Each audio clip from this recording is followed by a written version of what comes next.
millennials, welcome back to the show. It's Yap. Hai Indonesia, berbagi cerita dan berita untuk Indonesia lebih baik. Ada saya Ditan Sudiro kayak biasa. Ya, pada aku juga Nuka Azwita seperti biasa. Ini Dan hijau ya, saya pikir kuning loh. ini lime green, lime. Jadi hijaunya hijau lime. Ya enggak, saya pikir tadi hijau udah sama kuning baju Tapi saya kan kuning. ini ada hijaunya juga tetap. Oh ya celananya ya, Iya. ada hijau-hijaunya ya. Hijau semua lah pokoknya ya. Ngomong apa kabar Nuka? Baik banget. Dengar-dengar ahli pantun. Nanti aja kita Nanti ya. pantunnya. Nanti di jangan sesi kelima sekarang. kita akan berbalas pantun. Iya. Iya, Siapa yang kalah akan ngegombalin. Yang menang juga boleh ngegombalin sih. Udah ini mah suka-suka kita aja sebenarnya. Tapi ngomong-ngomong kalau di ini budaya Betawi ya, itu kalau mau lamaran ada namanya palang pintu. Iya, Palang itu. pintu tuh ada pencak silat campur Betul. pantun. Bener banget. Nanti gue begitu. Pencak silat campur pantun. Enggak, gue udah kepengen maksudnya karena ngeliat sepupu-sepupu gitu ya, udah jarang pakai adat itu kan. Kayak punya kepengen aja gitu someday gue nikah gue Palang pengen pintu. pakai palang pintu. Emang lu biar Betawi? seru. Betawi nyokap gue. Oh nyokap lo Betawi, oke. Betawi asli, Bo. Oke, bisa. Jadi ada pantun-pantun. Waktu saudara gue nikah, wah kita udah nunggu palang pintunya. Nggak ada taunya. Seru.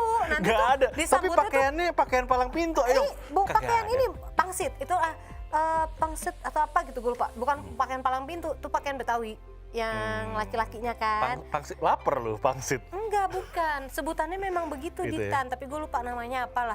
Nah, itu yang nanti pakai gasber hijau Ya, besar, gasber hijau. pakai peci, celana ngatung. Betul. Kalau nggak warna merah hijau pilihannya. Ya, terus lawannya dari kubu yang dilamar. Jadi nanti si pria ini sebagai pihak tamu yang datang kan. Betul. Nah, dengan pencak silat itu nanti pihak laki-laki itu memang harus kalah. Iya benar. Pihak Posisinya perempuan, gitu. Pihak yang didatengin. Pihak perempuan itu harus kalah. Pihak yang biar didatengin tuh harus laki-laki kalah. bisa masuk. Betul gitu. sekali. Ini berkaitan sama pencak silat. Jadi hari ini kita mau. dong nggak jadi nikah kalau laki-laki. Bang, mau kemana bang? Jangan tinggalin Neng bang. Enggak. Ini Gitu kita lagi. tadi ngebahas sedikit tentang pencak silat karena hari ini kita mau membahas ragam seni bela diri di Indonesia. Ada banyak banget loh. Betul. Lo ngomong-ngomong ada bela diri nggak? Gue dulu taekwondo. Nggak ada gue. Ban kuning ban kedua. Nggak ada gue. Kuning strip hijau kalau nggak salah gue. Lu nggak ada ya? Nggak. Oh, gue taekwondo mah Korea. Iya taekwondo Gitu, beda. cuma bisa kaki doang. Taekwondo itu bukan di Jepang ya? Korea, karate Jepang. Bukannya taekwondo itu Jepang? Setahu gue Korea deh. Soalnya dia pakai bahasa Jepang. Enggak, itu mirip tulisannya. Korea juga begitu.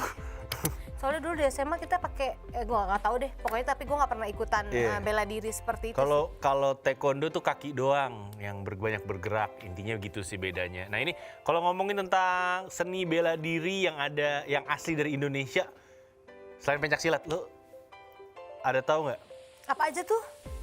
seni bela diri di Indonesia selain pencak silat? Sebenarnya banyak loh. Iya tapi nama-namanya Gue mungkin. kebayang di kepala gue pernah nonton dokumentasi, cuman gue lupa. Apa aja? Lupa yang lo gue ingat? di Sumatera tuh punya khasnya, Kalimantan juga punya khasnya. Namanya beda-beda kali ya? Iya, gue nggak inget. Sebenarnya Gue nggak inget. Kempo bukan Kempo, Indonesia. Kempo bukan Indonesia.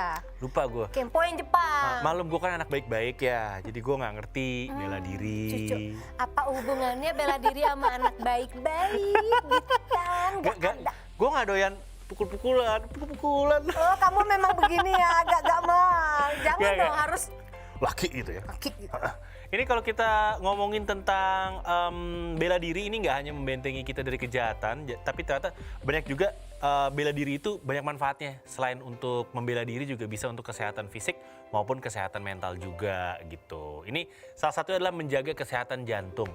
Jadi dengan bela diri, olahraga ini mengharuskan kita untuk melakukan gerakan fisik sehingga detak jantung menjadi cepat. Dan hal ini dipercaya dapat menjaga kesehatan jantung. Iya, betul banget. Dan selain itu bela diri juga mempunyai banyak manfaat ya. Yang pertama bisa meningkatkan fleksibilitas tubuh. Nah, menekuni olahraga bela diri ini ternyata dapat membantu kalian meningkatkan fleksibilitas tubuh kalian. Sebab kenapa? Nah, aktivitas fisik ini kan memaksa tubuh kalian itu untuk menggerakkan hampir seluruh bagian tubuh kalian ya. Misalkan tangan, kaki, siku hingga lutut. Nah, kalau fleksibilitas tubuhnya terjaga maka resiko cedera akan menurun. Ini benar karena zaman dulu gue taekwondo kelas 4 SD, gue bisa split. Sekarang? Ya kali, split bill. Kalau sekarang split bill ya bayar sendiri-sendiri ya. Gak bisa.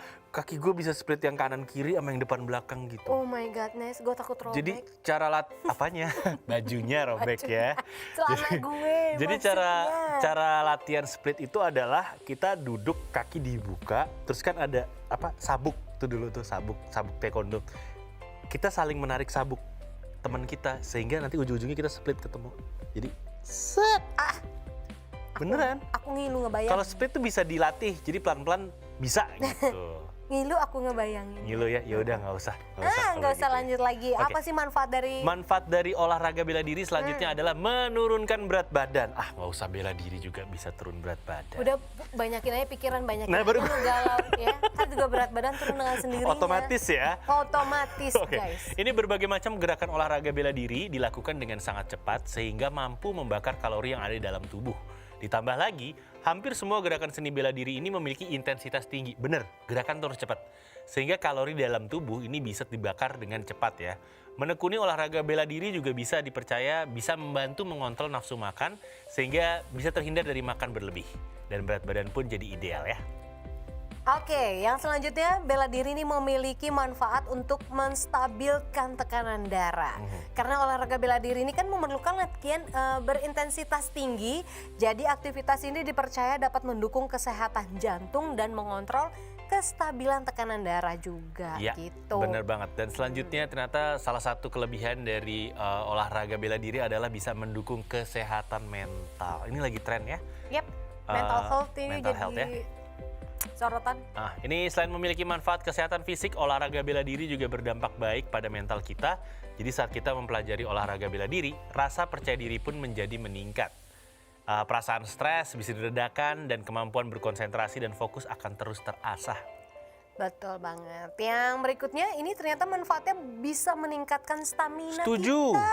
setuju Betul, banget. Jadi ya nggak kan? gampang capek. Benar. Nah, karena aktivitas seperti olahraga bela diri ini juga berdampak pada hampir setiap bagian tubuh sehingga meningkatkan ketahanan dan juga stamina. Ya. Nah, gitu. Dan Dita. selain itu dengan olahraga bela diri kita juga bisa memperbaiki postur tubuh karena tuh biasanya banyak gerakan yang kita harus disiplin dengan tegapnya badan. Itu kalau taekwondo tuh ada namanya jumbi begini. Jumbi. Jumbi. Jumbi. Jumbi. Jumbi. Jumbitan. Cubit. Nah, kalau kita kayak jumbi gitu, kita tuh harus tegap. Oh, gitu ya. Harus Oke, tegap. oke, Berdirinya, oke. kaki-kakinya harus benar. Nah, olahraga bela diri ini dipercaya bisa meningkatkan atau memperbaiki postur tubuh. Saat postur tubuh yang baik udah dicapai, nggak hanya kesehatan fisik aja yang diuntungkan, tapi juga rasa pede atau rasa percaya diri yang bisa kita dapatkan.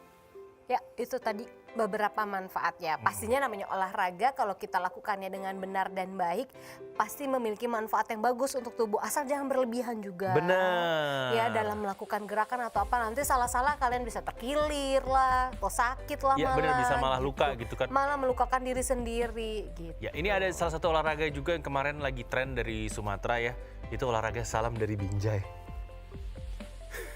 Oke, biar kalian gak terluka, nggak usah makanya pakai gerakan Seni bela berlebihan diri. ya. Biarin aja tuh tugasnya dia untuk melukai kita. Asik. Namanya Bang Paris, gue masih ingat namanya Bang Paris. Sekarang Bang Paris udah nggak mukul-mukulin, Terus mukulnya apa? nggak, dia jadi selebgram. Oh, udah, Iya. ya udah deh besok-besok kita kalau dia kan mukul pohon pisang. Pohon pisang. Besok kita mau mukul pohon apa gitu biar tiba-tiba kita jadi selebgram. Ya paling empuk pohon pisang, apalagi yang lain sakit. Pohon kelapa, mampus. Pohon kelapa yang lu coba jatuhin gitu kan. Oke, next ini kita bakal ngebahas bela diri apa aja yang asli dari Indonesia. Iya, tapi nggak di segmen ini. Di segmen berikutnya kita bakal balik dan akan bahas itu ya. Makanya untuk kalian kalau kalian penasaran gak usah kemana-mana. Tetap stay tune aja, tetap di Hai Indonesia. Berbagi cerita dan berita untuk Indonesia lebih baik.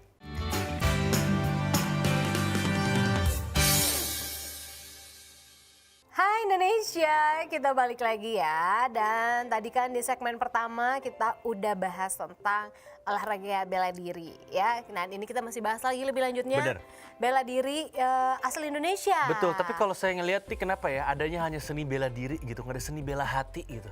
Iya, biar kayak kaum-kaum kayak aku ini nih bisa bela hati aku yang terus ditindas. Betul, jadi hatinya tuh nggak mudah disakiti gitu, karena kan Nggak mudah cepet ambiar. betul, karena kan hati tuh kadang kayak nasi ya, tanpa karet ambiar Iya. gitu ya. Begitu juga hati ya, kalau nggak dijaga, nggak dirawat, nggak tumbuh guys. Iya, makanya saya heran gitu karena Kering selain kerontang. betul, selain sakit fisik kita juga sering sakit hati. Nggak ada olahraga bela hati gitu. Nah itu maksudnya gimana hati kita biar nggak cenat-cenut. Cenut-cenut. Oke, Itu beda lagi ya. know me so well. Dan selalu deh tanyanya apa kita dari ini. Oke, kita balik lagi ke seni bela diri. Yap. Ini seni bela diri ini merupakan teknik yang digunakan oleh seseorang saat ingin mempertahankan diri dari berbagai jenis ancaman. Setiap negara dan daerah pasti memiliki jenis bela diri yang berbeda-beda dengan ciri khasnya masing-masing. Oke, berikut ini ada beberapa jenis seni bela diri tradisional yang ada di negara Indonesia. Yang pertama adalah Silek atau Sile Minangkabau.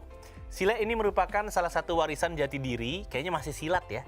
Merupakan salah satu warisan jati diri dan kebudayaan dari nenek moyang masyarakat Minangkabau. Bela diri asli Minangkabau ini berfungsi sebagai pertahanan diri, pertahanan wilayah, dan merupakan sarana pendidikan pembentukan karakter masyarakat. Untuk gerakannya sendiri, gerakan Sile ini diciptakan oleh nenek moyang Minangkabau dengan nilai kearifan, jati diri, serta unsur yang mengambil gerakan-gerakan dari alam dan kehidupan. Sebagaimana filosofi hidup masyarakat Minangkabau yang berfilosofi dari alam tak kambang jadi guru. Artinya, sumber belajar yang sungguh-sungguh dapat memenuhi kebutuhan semua yang sifatnya selalu ada sepanjang zaman. Yap, dalam perkembangannya Sile di Minangkabau ini berkembang melewati perubahan peradaban dan juga pengaruh dimulai sejak zaman kepercayaan masuknya Islam hingga saat ini ya guys. Jadi Sile juga berkembang menjadi berbagai aliran yang berbeda. Tapi memiliki dasar kesamaan yaitu berakar kepada Sile awal seperti Sile Pangka, Sile Tuo, Sile Kampuang, serta Sile lainnya yang merupakan cikal bakal Sile di Minangkabau. Nah, salah satu faktor yang mempengaruhi perkembangan aliran Sile di Minangkabau ini adalah faktor Adaik Salingka Nagari, di mana wilayah dan masyarakat Minangkabau memiliki wewenang untuk mengembangkan kebudayaan sesuai dengan kondisi dan cara wilayah masing-masing. Hal ini juga kemudian menjadikan kebudayaan di Minangkabau ini menjadi sangat beragam, termasuk Sile. Nah, Sile ini sebagai hasil karya dan juga kreasi kebudayaan yang mengandung unsur estetis gerakan. Meskipun Sile adalah sebuah seni bela diri, jadi memang tidak dapat dipungkiri ya, Randai yang merupakan seni teater tradisional Minangkabau dan tari tradisional Minangkabau ini juga berakar dari Sile sebagai pencipta awalnya. Oke, keberadaan Sile saat ini tidak hanya dikenal oleh masyarakat Minangkabau sebagai pewaris kebudayaan, tapi telah diketahui oleh masyarakat luas hingga dunia internasional juga sudah mulai mengetahui Sile. Betul sekali. Dan selanjutnya bela diri Indonesia yang semua orang udah tahu, bahkan kita dapat banyak banget emas di Asian Games kemarin, yaitu pencak silat. Pencak silat ini merupakan ilmu bela diri asli dari Indonesia yang dipercaya sebagai cara mempertahankan diri yang dilakukan oleh nenek moyang kita dengan meniru gerakan-gerakan binatang yang ada di alam sekitar kita, seperti gerakan kera, gerakan harimau, gerakan ular, atau gerakan burung elang. Pencak silat sendiri diperkirakan menyebar di Kepulauan Nusantara sejak abad ke-7 Masehi, akan tetapi asal-muasalnya ini belum dapat ditentukan secara pasti. Yang jelas seorang seni bela diri asal Amerika, Donald F. Draeger, berpendapat bahwa bukti keberadaan seni bela diri ini bisa dilihat dari berbagai artefak senjata yang ditemukan dari masa Hindu-Buddha, serta pada pahatan relief yang berisikan sikap kuda-kuda pencak silat di Candi Prambanan dan Borobudur. Wah, udah lama banget berarti. Betul. Nah, terus kemudian berkembang nih pada zaman abad ke-14. Ketika itu penyebarannya memang banyak dipengaruhi oleh ajaran agama Islam di Nusantara ya. Dan kala itu juga pencak silat diajarkan bersamaan dengan pelajaran agama di surau atau pesantren. Nah, silat dan filosofinya ini menjadi erat dengan spiritual juga. Hingga akhirnya masuk pada zaman penjajahan, pencak silat kemudian berkembang semakin luas dari sarana penyebar luasan ilmu agama menjadi bagian dari pendidikan bela negara untuk menghadapi penjajah asing saat itu. Dalam sejarah perjuangan melawan penjajah, tercatat para pahlawan Indonesia yang diketahui menguasai seni bela diri seperti ada Sultan Agung, Pangeran Diponegoro, Teku Cik Ditiro, Teku Umar, Imam Bonjol, Sabainan Alwi, Cut Nyadin, dan Cut Nyak Mutia juga. Oke, dan selanjutnya saya juga baru tahu bahwa ini ternyata jenis bela diri yaitu debus. Oh ya? Gue pikir seni tari kategorinya. Oh oke. Gitu seni tampil aja gue Iya, pikir iya. gitu ya. Jadi debus ini merupakan seni bela diri selanjutnya yang akan kita bahas. Siapa sih yang nggak kenal sama seni bela diri yang Ekstrim. kategori terekstrim sih seantero Indonesia ya. Ini ngelihatnya aja kadang bikin merinding ya. Kalau kita ngomongin debus pasti langsung keinget sama, lo inget atraksi yang mana? Kalau gue atraksi yang dipukul-pukul pecut. Oh enggak, yang dia jalan di atas bara api itu loh. Iya, kalau gue pukul pecut itu juga. nggak sakit apa Terus ya? yang dia makan beling. Ya. Kuda lumping, kesurupan. Ada lagunya tuh. Tapi ini kalau kita ngomongin debus, ini merupakan salah satu kesenian tradisional yang terdapat dari Provinsi Banten. Jadi awalnya debus ini berfungsi sebagai sarana untuk menyebarkan ajaran Islam. Tapi kemudian berkembang dan digunakan sebagai media untuk memompa semangat rakyat Banten. KTP gue, Banten.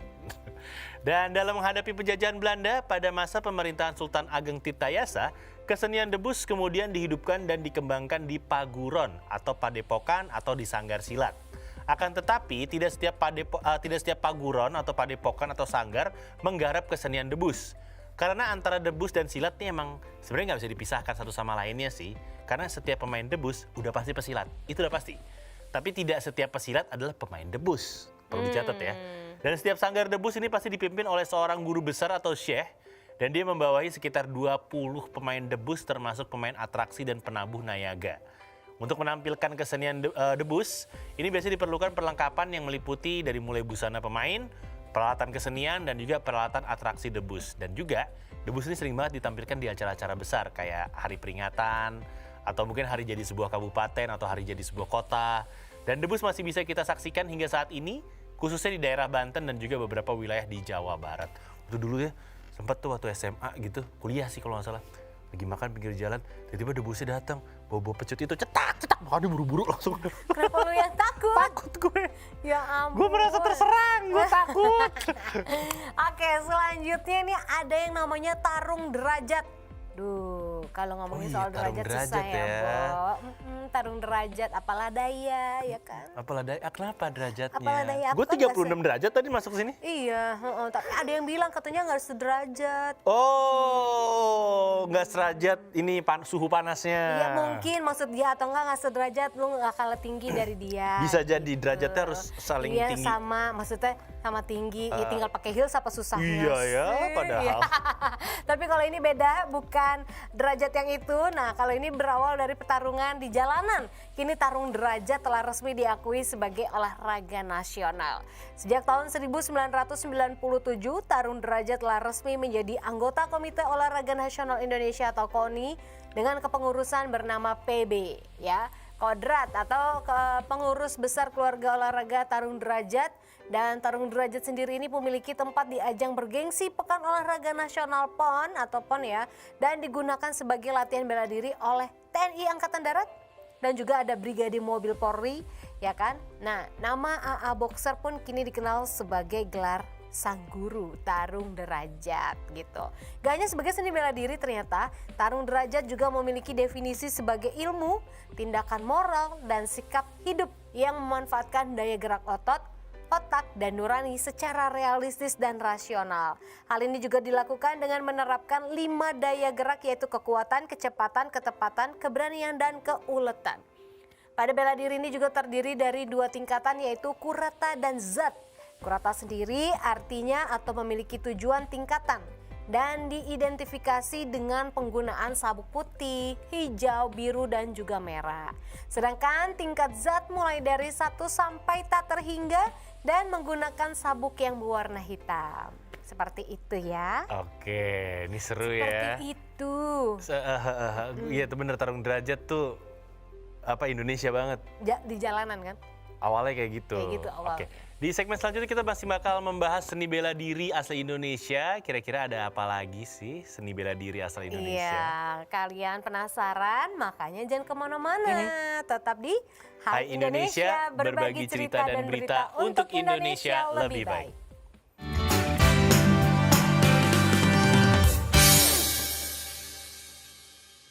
Hai, kembali lagi di Hai Indonesia, berbagi cerita dan berita untuk Indonesia lebih baik.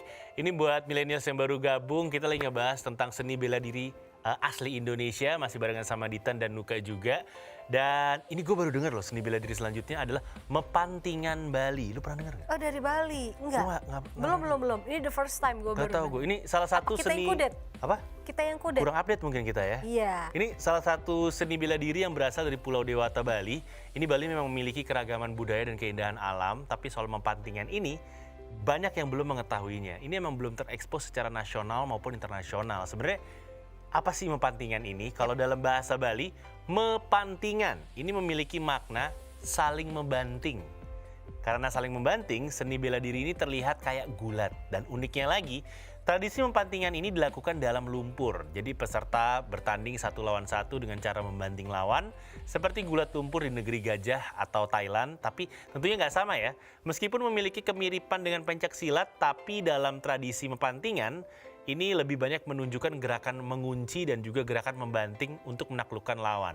Tradisi ini juga dipadukan dengan budaya Bali tradisional, sehingga mepantingan ini dimasukkan ke dalam salah satu kategori tradisi yang dimiliki oleh Pulau Bali. Yap, betul. Konon asal muasal tradisi mepantingan ini sudah ada sebelum zaman kemerdekaan ya, sekitar tahun 1930-an lah. Nah, ini berawal dari seorang pemain taekwondo hebat yang bernama Iputu Winset Wijaya. Ini sering bergaul dan berlatih tanding dengan pendekar tua di Bali yang menguasai teknik pencak silat memang katanya. Dan Iputu Winset pun terkagum-kagum melihat pendekar tua yang menggunakan serangan yang mematikan dan dapat membahayakan lawan mereka. Setelah itu akhirnya orang yang akrab disapa Pak Putu ini kemudian terinspirasi untuk memadukan pencak Bali dengan bela diri lain sehingga menghasilkan tradisi mepantingan yang sampai sekarang masih bisa kita temukan. Dan seni bela diri mepantingan ini memiliki tujuan tersendiri yakni untuk meredakan aksi kekerasan yang terjadi di Bali ya guys. Karena saat itu tradisi mepantingan ini digelar, para pemain akan diajarkan untuk merasa belas kasihan serta memiliki rasa hormat terhadap lawan mereka. Tradisi sekaligus seni bela diri ini juga dapat diperankan oleh penduduk setempat maupun wisatawan asing maupun lokal yang ingin berpartisipasi untuk memeriahkan mepantingan. Jadi kalau kalian ke Bali nggak ada salahnya nih ya kan menjajaki atraksi bela diri ini gimana? Atau mungkin kamu mau coba Gue belajar? nonton aja deh. Coba belajar gimana? Biar kalau lagi kesel sama orang gubrak. Gak, gue gitu. nonton aja, gue menikmatinya dari kursi penonton Ngeri aja kalau juga gitu ya. dibanting tuh Males orang ya. lawannya. Oke. Apalagi main di lumpur kan. Ibu. Gue nonton aja deh ya. Iya kita nonton Oke. aja. Selanjutnya nih ada yang namanya Kuntau Bangkui. Jadi selain bela diri mepantingan yang belum banyak orang kenal, saya juga baru dengar bela diri ini, ada juga bela diri Kuntau Bangkui. Ini pasti di rumah belum banyak ya yang belum tahu ini sebenarnya seni bela diri apa sih. Kuntau Bangkui sejatinya merupakan kesenian bela diri asli dari suku Dayak Kalimantan. Dan bela diri ini lebih banyak mencakup teknik mundur dan menyerang. Gerakan-gerakan dalam Kuntau Bangkui konon memiliki kesamaan dengan bela diri dari daratan China ya. Jadi kok kungfu. Wow. Kungfu. Kungfu, kok nyebutnya kungfu? Kungfu. Jet kundo. Oh terlalu deh. Seni bela diri Kuntau Bangkui sendiri ini umumnya diperuntukkan bagi laki-laki Dayak. Dan yes, ini merupakan sebuah keharusan untuk menguasainya pada zaman dahulu ya. Hal itu dikarenakan kebutuhan untuk perlindungan diri atau self-defense. Mengingat pertarungan antar suku pada masa itu masih banyak banget terjadi. Belum lagi juga penggunaan senjata-senjata berbahaya kayak sumpit dan juga mandau. Karena itu, para lelaki Dayak ini wajib menguasai pertarungan tangan kosong, di samping juga mahir dalam menggunakan senjata. Nah, Kuntau sendiri kini mulai beralkulturasi dengan seni bela diri lainnya, terutama silat ya, yang memiliki dasar gerakan yang mirip dan juga melahirkan sebuah seni bela diri baru yang disebut dengan silat Kuntau. Seni bela diri gabungan ini lebih terkenal di luar daerah Kalimantan dan juga Sumatera ya. Selain di Kalimantan, seni bela diri silat Kuntau ini juga ditemukan di daerah lain yaitu Sumatera Selatan dengan nama Kuntau Sebalik dan Kuntau juga ada di Filipina. Sayangnya seni bela diri ini mulai ditinggalkan. Sama lah kayak budaya tradisional lain yang semakin tergerus oleh zaman ya. Terutama dengan masuknya budaya modern dan juga kehidupan kota atau kehidupan urban. Ini menjadikan kesenian bela diri Kuntau Bakwin ini semakin sedikit peminatnya.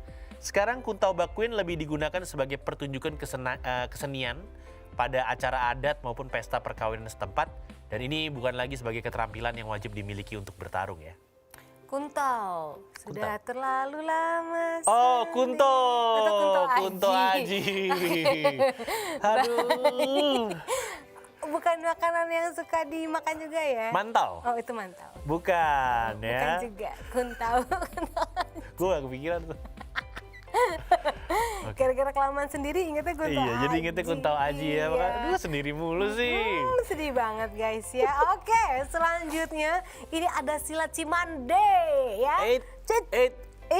Kayaknya gue udah salah tuh begitu aja. Nah, aliran pencak silat Cimande ini merupakan bela diri pencak silat dari daerah Jawa Barat pastinya guys ya. Dan kalau kata Pemprov DKI Jakarta nih, silat Cimande ini sudah ada sejak abad ke-17 di Kampung Babakan Tarikolot, Desa Cimande, Kecamatan Caringin, Kabupaten Bogor. Dan saat ini silat Cimande ini semakin berkembang dan banyak orang yang mau banget mempelajarinya. Jadi aliran bela diri silat Cimande ini pertama kali dibawa dan dikenalkan oleh seorang pria yang terkenal dengan sebutan Abah Khair. Abah Khair ya kan. Abah Khair adalah pendekar silat yang disegani pada masanya saat itu. Dan pada pertengahan abad ke-17 ia juga memperkenalkan jurus silat Cimande kepada murid-muridnya. Oleh karena itulah akhirnya Abah Khair pun dianggap sebagai guru pertama silat Cimande. Konon nih katanya, ini si Pitung pahlawan dari Betawi itu juga diyakini merupakan pendekar beraliran Cimande. Maksudnya silat Cimande ini dibagi menjadi 3 bagian guys. Ada Cimande Hilir di Kerawang, Cimande Tengah di Banten, dan Cimande Girang di Bogor. Ketiga aliran silat Cimande ini memiliki 33 jurus tangan kosong, bayangkan. Dengan basis gerakan pertahanan diri dan serangan. Terus salah satu jurus andalan aliran silat Cimande ini adalah jurus tepak satu atau selancar. Wus gitu kali ya. Gak paham gue. Gue juga gak paham sih. Nah, Cimande sendiri lebih dari sekedar silat, tapi ada nilai luhur budi pekerti yang terangkum di sana. Hal ini pula yang membuat para pendekar akhirnya mewarisi ilmu ini memiliki tingkat ketenangan dalam bersikap. Karena ajaran Islam juga identik dengan Cimande katanya. Di antaranya harus mengakui keberadaan Allah Subhanahu wa Ta'ala. Terus silat Cimande masih lestari hingga kini. Bahkan aliran ini telah banyak dipelajari juga di luar negeri. Ya, dan daerah Cimande selain terkenal dengan silatnya juga terkenal dengan urutnya ya.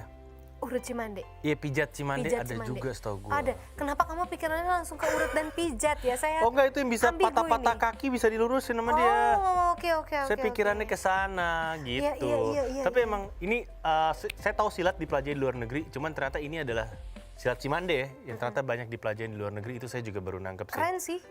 Maksudnya kita harusnya bangga ya. Oh iya, kita harus mengapresiasi seni Orang budaya Indonesia, gitu. negara sendiri. Betul. Tapi emang setahu saya itu di luar negeri pasti ada cabangnya, di Australia ada, di Amerika ada, di Inggris ada, di tiap daerah tuh pasti ada cabang-cabang silatnya gitu. Ini kalau misal nih, gue kasih kesempatan buat lo belajar seni bela diri.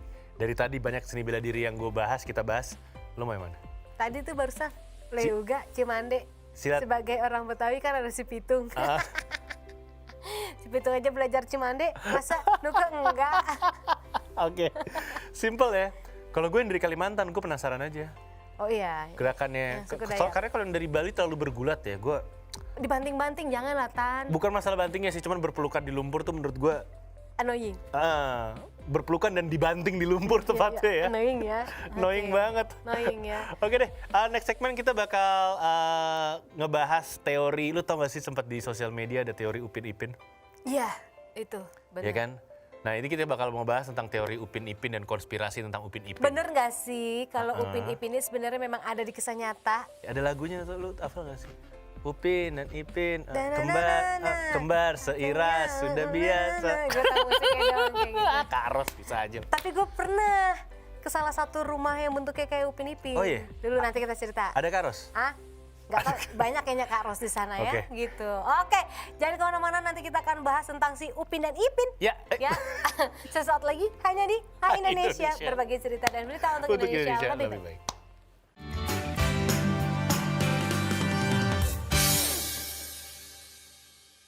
Hai Indonesia, Hai Upin Ipin. Oh enggak ya? Kembali lagi nih kita di Hai Indonesia, berbagi cerita dan berita untuk Indonesia lebih baik. Ada Upin, ada Ipin loh. Enggak, Upin Ipin tuh ada di kamu semua. Kalau kamu belum cukur, Dah lah. bisa ada siapa tuh yang rambutnya satu? Yang rambutnya si satu Ipin apa? ya, kalau nggak salah ya? Ya pokoknya Gua gitu. nggak bisa bedain. Giliran kamu lagi cukur ya udah kamu Gue jadi nggak bisa situ. bedain soalnya. Ya makanya aku pun nggak bisa membedakan juga. kamu bisa menjadi Upin Ipin Enggak, Dita. gue nggak bisa bedain. Tapi intinya kita seperti udah spill di segmen sebelumnya bahwa kita bakal membahas teori konspirasi tentang Upin Ipin. Jadi ini sempat heboh juga. Ya di dunia maya ya, di dunia Instagram, maya, di internet sempat di heboh. TikTok gitu kan, kayak banyak banget yang ngomong ternyata Upin Ipin ini beneran gak sih dari cerita asli? Karena kayak ada gambar makamnya kan. Betul, sampai akhirnya production house-nya dan penciptanya angkat suara ya. Gara-gara rame. Gara-gara orang Indonesia sebenarnya Iya, rame kita ngebahas Sumpah soalnya. netizen kita tuh emang keren banget sih. Yoi, jadi kayaknya kita perlu bahas deh sebelum terlalu jauh gitu Iya, kan. iya, iya, Oke, iya. ini serial animasi Upin dan Ipin ini mendadak ramai jadi pembicaraan warganet ya. Dan perbincangannya pasti mengenai teori konspirasi hingga cocokologi. Ya. Ini mewarnai media sosial terkait asal muasal cerita dari Upin dan Ipin. Ini para netizen menduga kisah sepasang anak kembar ini diambil dari kisah nyata. Dua bocah tersebut dipercaya hanya merupakan hayalan dari sang nenek atau opa karena merasa sedih atas meninggalnya sang cucu. Teori tersebut awalnya tak terlalu dianggap serius karena minim bukti, namun baru-baru ini muncul video menghebohkan terkait penemuan makam Upin dan Ipin di berbagai media sosial. Ini yang lo lihat ya? Iya. Fotonya kayak gimana? Nggak ada foto mereka waktu masih hidup ya? Kayaknya nggak ada dilihatin. Tapi ada deh. foto makam. Makamnya, namanya ya Upin Ipin. Lahirnya tahun? Nggak ada, cuma nama Oh. doang Upin Ipin. Oke. Tapi memang ada ya, tapi gue nggak lihat. Ada Nggak nisan lihat kan? Kecil, Bener? ada nisan. Iya. Ya kabarnya juga nih video yang tadi kita sebutkan itu didapat dari salah satu teman dari Malaysia ya. Tapi yang terbaru ini menunjukkan jika makam tersebut beradanya di Indonesia. Nah Waduh. loh. Nah setelah cerita dan teori bermunculan di jagat maya, makam tersebut terungkap kebenarannya ternyata tempat peristirahatan Upin dan Ipin terdapat di Palu, Sulawesi Tengah. Warga setempat pun berdatangan akhirnya mendatangi lokasi makam, entah sekedar memuaskan rasa penasaran atau untuk mendoakan, mudah-mudahan sih untuk mendoakan ya. Jangan hanya cuma buat foto-foto selfie aja gitu kan. Dan penemuan tersebut ini memang telah menyita perhatian khalayak gitu kan. Terus gimana ya tanggapan rumah produksi animasi Upin Ipin tersebut? Ini langsung naik, mereka langsung naik. kasih suara juga. Jadi Iya. tayangan Upin dan Ipin ini diproduksi oleh Lekopak Production. Lekopak. S-nya nggak dibaca, pakai Lekopak Production. Kalau Zumape Ditang, Zoom apa ini? Zumapel, L-nya nggak Zumape Ditang. Oke, Ditang. Ditang. N to Eng. Oke, ditang. Muke. Oke, ini jadi langsung dibacakan oleh Burhanuddin MD Razi selaku penggagas karakter animasi ini. Akhirnya dia buka suara karena dicapai sama netizen Indonesia mungkin ya. Dia menyebut bahwa cerita animasi tersebut rekayasa. Itu cuma rekayasa. Jadi nggak ada kisah nyata yang sering dikaitkan oleh warganet dari Indonesia ya. Iya, sementara kan kalau kita lihat itu ada batu nisan Iya, di yang Palu. tulisannya nama Upin Ipin di Palu. Nah, ini menunjukkan keduanya meninggal pada 6 Agustus 1995. Udah lama ya. Dan Ipin meninggalnya di tanggal 2 April 1996. Sementara tayangan Upin Ipin mulai tayang perdana di tahun 2007 silam. Oke, dan hal ini ternyata menjadi pendukung Dukung jika kisah mereka iya. nih kisah nyata ya. Jangan-jangan aku jadi punya konspirasi sendiri. Apa? Sebenarnya benar ada, biasa negara tetangga kan suka Nggak ngasih tahu. nggak ngasih tahu atau ngambil ide, Mungkin. tahu-tahu kuceluk aja tuh Ipin dibilang. Nah ini cocokologi tambahan nih, kenapa netizen Indonesia dia. suka berpikir jauh? Ini contohnya tadi baru ada Jadi nih. saya punya konspirasi sendiri sekarang pas menilai, ya kan? Oke, jadi nggak jauh beda ya guys, makanya netizen banyak yang percaya, apalagi ada teori-teori baru dari Nuka juga gitu kan. Ini teori-teori berbau konspirasi emang bukan hal baru sih di dunia film, termasuk dunia kartun atau serial animasi untuk anak-anak ya. Meskipun kebenarannya sampai sekarang nggak bisa dipastikan, keseruan untuk membahas cocokologi memang masih jadi hiburan menarik buat warganet. Ini sedikit cerita aja, baru terjadi Tom Hanks itu, jadi Tom Hanks itu mewakili pemerintahan Amerika untuk ngomong ke masyarakatnya, dan ternyata 15 tahun lalu ada di Bart Simpson, Tom Hanks. Dia ngomong untuk pemerintahnya, jadi ada kayak gitu-gituan lah. Ya ini The Simpsons emang Cocokologi. Cocokologi kadang-kadang membuat cocokologi, bahkan COVID-19 aja udah ada kan diceritakan. Jago mereka cocokologinya. Iya, keren juga sih ya. Nah oke, selanjutnya kita tinggalkan si Upin dan Ipin tentang konspirasinya. Kita nggak tahu mana yang benar mana yang enggak ya. Kalaupun benar kita doain aja, mudah-mudahan Upin dan Ipin mendapatkan tempat yang layak Betul. di tempatnya, di sisinya ya. Oke, sekarang kita beralih lagi ke berita berikutnya. Ini ada peraturan tak lazim yang ada di Korea Utara. Kalau Korea Utara kita udah tahu ya guys, sangat terkenal banget dengan kebijakan-kebijakan yang ketat banget ya kan. Kalah itu celana legging ketat. Kalah celana ketat. Catat ya, di sini bukannya menjelekan suatu negara, kita hanya mau membahas aja sebagai informasi ke kalian juga kalau tetangganya negara Korea Selatan ini memang memiliki peraturan yang cukup bisa dibilang unik, bahkan berbeda dengan negara-negara lain. Nah, balik ke topik, meski rakyatnya di Korea Utara yang tergolong sangat patuh, namun terdapat beberapa peraturan yang seringkali tidak mudah untuk dijalankan warganya. Berikut ada beberapa peraturan yang unik dan di luar nalar kita ya di Korea Utara yang akan kita sebutkan satu-satu. Ini ada banyak karena gue termasuk pemerhati artikel-artikel Korea Utara. Ada banyak banget nih sambil kita bahas aja ya. Yang pertama ini katanya rakyat Korea Utara dilarang menaiki sepeda. Ini gue baru dengar sih aturan ini. Jadi kesulitan mengakses transportasi ini menjadi 2 kali lipat adanya jika kamu adalah perempuan asli Korea Utara nih Besti ya. Karena bukan hanya kamu dilarang memiliki kendaraan bermotor, kamu juga tidak diizinkan untuk mengendarai sepeda kayu atau sekadar dibonceng. Sampai saat ini peraturan ini masih berlaku, jadi para petugas keamanan selalu berpatroli untuk memastikan tidak ada perempuan yang mengendarai sepeda. Coba guys, Besti bayangkan, ini kan jarak jauh-jauh di Korea Utara tapi mereka nggak boleh berkendara gitu kan. Bayangin juga betapa gede betisnya coba kalau jarak sekolah atau tempat kerja kita jauh dari rumah harus jalan kaki gitu kan. Dia gimana di Indonesia ya, komunitas sepeda banyak banget. Makanya nggak bisa ikutan. Susah lah, ya udah kayak gitu. Oke, ini selanjutnya di Korea Utara juga punya peraturan unik, yaitu ada 15 gaya rambut resmi Korea Utara. Iya, jadi kalau lo ke tempat cukur di Indonesia untuk cowok yang asal Garut tuh biasanya kan ada di sebelah kanan tuh ada potongan 1 2 3 4 sampai 12 kalau nggak salah. Yang biasanya, "Mas, saya mau dicukur kayak nomor 5." Hasilnya sama aja, mau 5 mau 8, hasil rambutnya sama aja biasanya. Gitu kan. Nah, Korea Utara punya kayak gituan dan harus diikutin. Tapi memang jauh berbeda dengan kebebasan fashion di Korea Selatan yang siapa yang nggak tahu Korea Selatan dengan fashionnya sekarang yang memukau. Nah, kalau Korea Utara ini malah membatasi penampilan dari warganya. Jadi kalau kamu masuk ke seluruh salon potong rambut di sana, kamu akan menemukan poster berisikan 15 gaya rambut resmi. Jadi untuk perempuan sesuai aturan yang dibuat oleh pemerintah, dan meski dibuat berdasarkan alasan etika dan kesehatan rambut, tujuan utama dari peraturan aneh ini adalah untuk melawan pengaruh barat. Iya, jadi kayak rambut jambul tuh nggak ada. Iya. Rambut-rambut cowok yang spike gitu mereka nggak ada. Mereka ada rambut-rambut biasa aja. Ya udahlah. Emang begitu. Bersyukur saya masih tinggal di Indonesia. Iya, oke. Dan selanjutnya nih kayak, rambut gondrong juga cowok nggak boleh.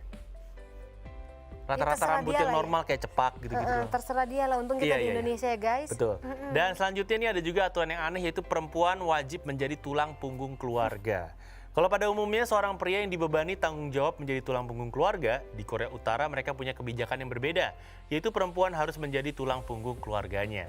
Dikarenakan suami mereka rata-rata harus bekerja paksa di perusahaan negara tanpa dibayar. Ya Allah. Nggak semua. Sebagian besar, nggak semua tapi.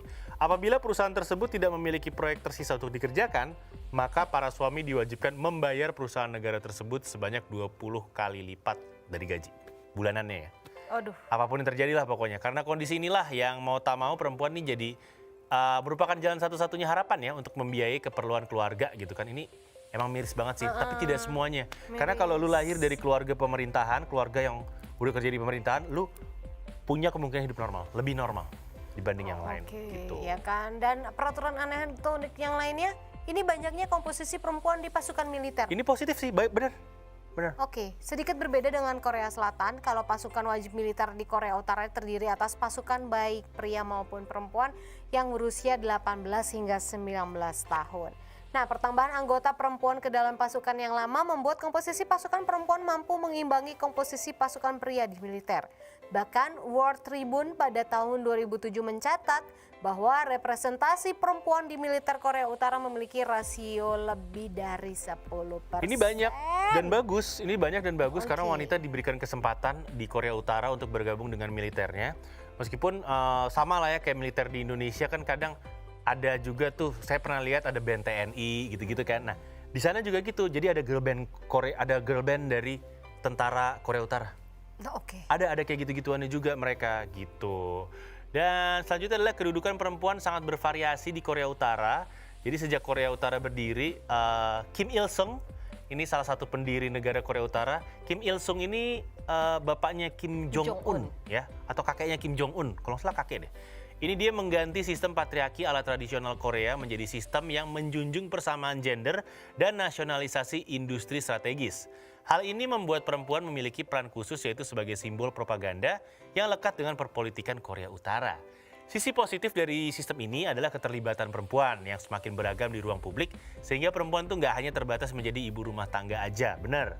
Tapi kadang keterlibatan beragam ini malah memberikan beban berlebih bagi perempuan Korea Utara karena senantiasa diawasi dan terbebani tanggung jawab tambahan di samping harus mengurus keluarga. Ini bener juga karena lo kan jarang ya pasti ngelihat, mungkin pernah tapi termasuk jarang melihat polisi lalu lintas perempuan yang ngatur jalan. Di Korea itu biasa, Korea Utara. Oh, sudah mulai banyak. Iya, udah mulai banyak, tapi di Korea Utara itu udah tahunan itu biasa banget ngatur jalan. Karena memang komposisinya di sana Betul, ya. Di ibaratnya militer gitu. ini Mereka emang agak setara tuh laki-laki dan wanita perempuan. memang lebih banyak. Iya, di jadi sana. gimana tertarik untuk hidup di Korea Utara? Enggak, makasih banyak. Saya udah Ntar senang dulu banget ya. di Indonesia. Indonesia cantik banget kok. Udah Indonesia aja saya sih ya.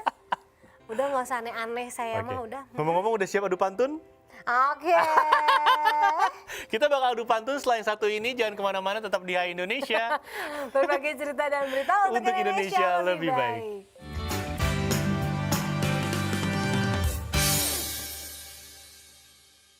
Ciluk ba. Ya, kalau udah ciluk ba ada tulisan benar dan salah, berarti kita ada di segmen game basah. Benar atau salah? Ting, ting, ting, ting, Iya, ting. kita udah masuk ke segmen terakhir dari Hai Indonesia. Gak hanya berbagi cerita dan berita untuk Indonesia lebih baik aja, tapi kita juga bermain games untuk menunjukkan sisi kebodohan kita. Iya, sama-sama. betul sekali. Gimana ini sama-sama nggak cerdas soalnya ya. Cermat sih ya, cerdas mah enggak. Kadang gitu. Iya, cermat lah. mah kadang ya, cerdas Iya, mah susah. gitu. Jadi ya memang di segmen ini kadang-kadang kita suka mempermalukan diri sendiri Iya, aja. tapi nggak guys. apa-apa, kita tetap semangat ya. Karena kita, Seru-seruan aja lah. yoi, ini buat seru-seruan aja. Ini fun games, seru-seruan games gitu. Kok mirip?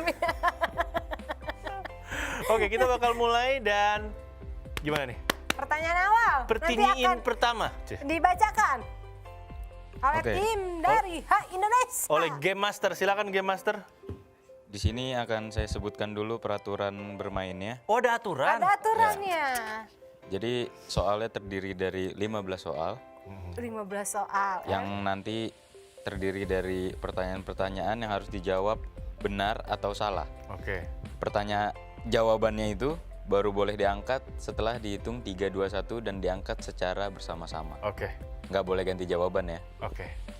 Hukumannya yang kalah harus ngegombalin yang menang. Terserah boleh pantun Tapi atau kan kita apapun. berdua gombal, boleh lah. Iya. Ya elah gombal ketemu gombal, gembel dong. Iya gitulah ya. Yuk lanjut. Oke, yuk lanjut. Pertanyaan pertama. Pertanyaan pertama. Cerita maling kundang berasal dari daerah Sumatera Timur. Benar atau salah? 3, 2, 1. Jawabannya benar dua-duanya. Yeay. Ya jelas Sumatera Barat. Tumben. Tanya. Gue nggak tahu sih, gue feeling doang. Yuk soal selanjutnya. Emang ada Sumatera Timur? Gak Nggak ada kan? Sumatera Tenggara aja sekalian. Makanya gue bilang Sumatera Timur. Oke, masing-masing 1 poin. Soal nomor 2. Batu Malin Kundang saat ini ada di kota Bukit Tinggi. 1, 2, 3. Jawabannya Kaditan benar. Apa sih dia bukan Bukit Tinggi? Bukit Tinggi itu kalau salah gunung dah, itu kan di laut. Enggak nama daerah. Salah ya gue. Salah. Itu adanya tuh di pantai Air Mani. Air Mani itu daerah mana? Di Padangnya, bukan di Bukit Tinggi. Iya, bukan di di Bukit Tinggi Padang. pastinya, Iya, dia iya. beda Di wilayah. kota dia. Bukit Tinggi Serem tuh. banget ya namanya Air Kalau nggak Mani. salah dataran, pokoknya kalau nggak salah Bukit Tinggi itu Enggak, dataran, air manis. dataran tinggi. Kalau orang Padang nyebutnya kan mani, nggak pakai es. Iya. Gimana air manis? Disebutnya nyebutnya air pantai mani. air manis disebut. Oh, sebutannya air mani tanpa Iya. es. Oke. Total bidadari yang dilihat Jakarta Ruk berjumlah 5. Jawabannya benar atau salah? 3, 2, 1. Jawabannya benar dua-duanya. Karena jawabannya yang benar 7. 7. Mejiku Hibi Miyu. Sesuai warna pelangi. Dalam cerita Jakatarup, nama anak dari Jakatarup dan Dewi Nawang Wulan adalah Nawangsih. Benar atau salah? 3, 2, 1. Gue nggak tahu. Jawabannya salah dua-duanya. Benar. Namanya Bener ya? Nawangsih nama anak. Gue nggak tahu. Kayak Gue pikir bukan Nawang sih. harusnya kita puter-puter aja ya asal. Nggak boleh, Begi. Nggak ber. Pertanyaan selanjutnya datang dari cerita Roro Jonggrang. Benar atau salah, waktu yang diminta oleh Roro Jonggrang untuk membuat candi adalah seminggu. Benar atau salah? 3, 2, 1. Salah ya. Loro Jonggrang tuh. Jawabannya benar. Semalam. Dua-duanya. Semalam kan iya. Loro Jonggrang itu kategori wanita demanding, dia maunya sehari, dia nggak mau sebenarnya. Kelamaan itu. Demanding dia nggak bisa. Gue nggak bisa nunggu seminggu. Nggak bisa, nggak mau, gue cari yang bisa. lain. Mohon maaf, banyak yang ngantri. Heeh. Oke, thank you, next. Iya. Gitu. Demanding banget dia. Demanding tuh. Oke, Kita juga perlu masing-masing gitu tuh kayaknya. Kak Nuke skor sementara 3, Kak Ditan skor sementara 4. Waduh, ngegombang nih gue kayaknya.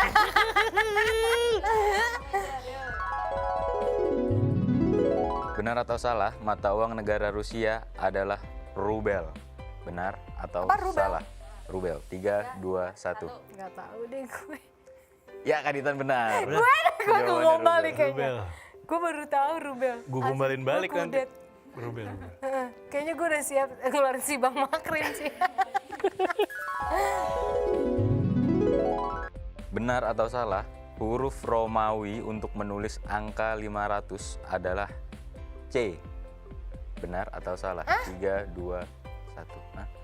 Dede nggak tahu gue. Sebenarnya gue nggak tahu sih. Gue juga nggak tahu sih. C. Jawabannya Kak Ditan benar. Tuh kan, udah gue ngegombalin lu aja. Kan? Bang Makrim nih udah siap keluar nih. Ketemu Lady Gaga. Benar atau salah, legenda sepak bola pencetak gol tangan Tuhan adalah Maradona. Benar atau salah? 3, 2, 1. 3, 2, 1. Ya, jawabannya benar dua-duanya. Maradona. God hand. Ghost hand. Jantung manusia berdetak sebanyak 60-80 kali dalam 1 menit. Benar atau salah? 3, 2, 1. Jawabannya salah dua-duanya. Salah. Kita salah. Yang benar Gue ingetnya detik ya. Berapa sih? 90 yang ya? benar 60-100 dalam 1 menit. Oke, oke. Oh, gue inget 60-nya doang ya, tapi sampainya itu.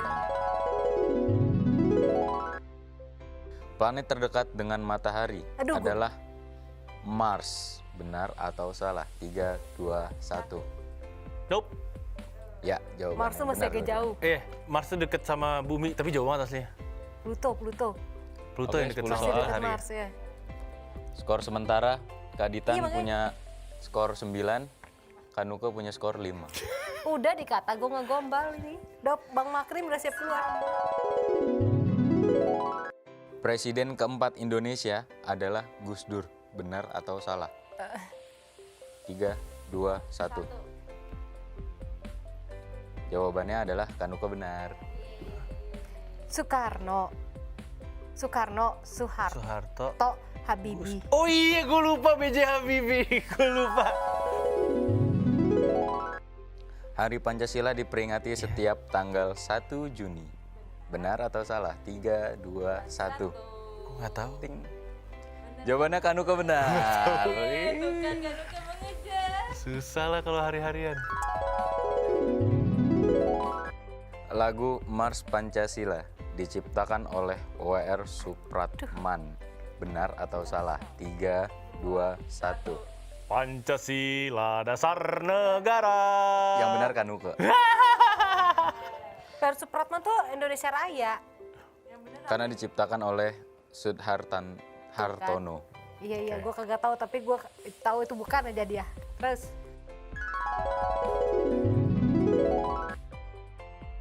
Pada lambang Garuda Pancasila, kepala burung Garuda menoleh ke arah kanan. Benar atau salah?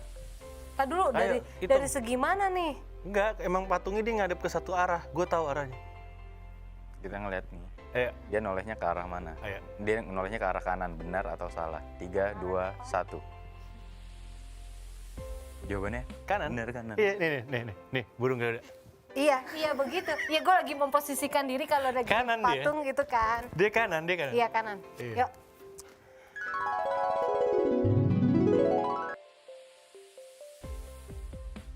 Benar atau salah, semua poin Pancasila adalah usulan dari Insinyur Soekarno. Benar atau salah? 3, 2, 1. Jawabannya Kaditan benar. Yeay. Oh, ada Hatta ya. Kan ada Bung Hatta, terus belum Ada lagi ada butir-butir siapa? Pancasila. Lu belajar nggak? Lu masih belajar nggak sih butir-butir Pancasila? Ah, yang diiniin sama Ada. Bung Hatta juga tuh sama. Ya itulah teman-temannya lah pokoknya. Dia ada di otak tapi Iya. susah diucap. Itu waktu itu. Oke, karena gue yang menang, Aku ngegombal. tapi gue boleh gombalin balik ya.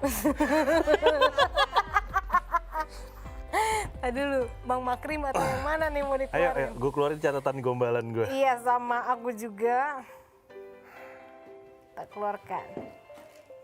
Oke. Ayo dong, ikan sepat, ikan gabus makin cepat makin bagus. Oke. Pertama ya. Tadi dulu gue lupa yang mana ya. Ada Belgia ketemu Jepang. Cakep. Lihat kamu sama dia emang gak gampang. Oh, tenang. Cipete jaga karsa. Cakep. Jangan bete, dia cuma teman biasa.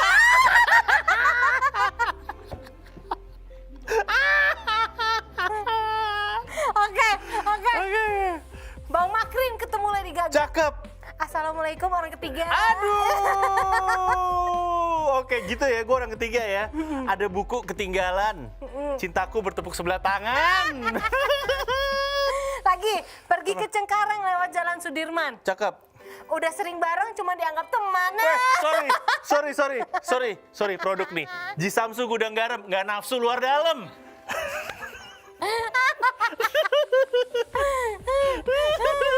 Ayo lanjut. Mau lanjut nggak? Mau dong. Mau lanjut? Dulu. Ayo. Gue bingung mau yang mana Ayo. dulu. Gue ya. Jeruk peres dikasih Samsu, I love you. Dikasih susu. Ada si Lulu naksir si Rangga. Cakep. Pendekatan mulu jadian kagak. Aduh. Iya kan? Ini Bekasi, ini Cikarang. Kamu kok pergi? Kan aku masih sayang. Ya itulah ya kira-kira. Lagi. Terakhir ya. Berang-berang main di sawah. Wah.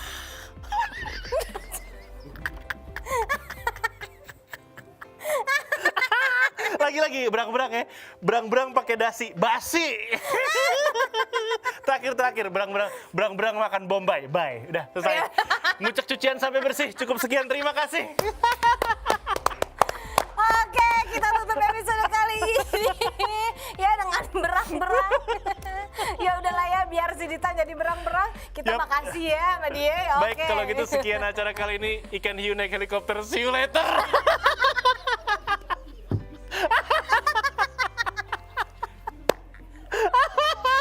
Ya udah, Dita pamit undur diri. Dita sudah juga undur diri. Kita akan ketemu lagi di episode selanjutnya dari Hai Indonesia. Berbagi cerita dan berita untuk Indonesia lebih baik. Hanya di Mata Milenial Indonesia TV. Matanya Indonesia. Bang Makrim bisa aja. Lu gak mau ketemu Lady Gaga lagi? Aku takut berat.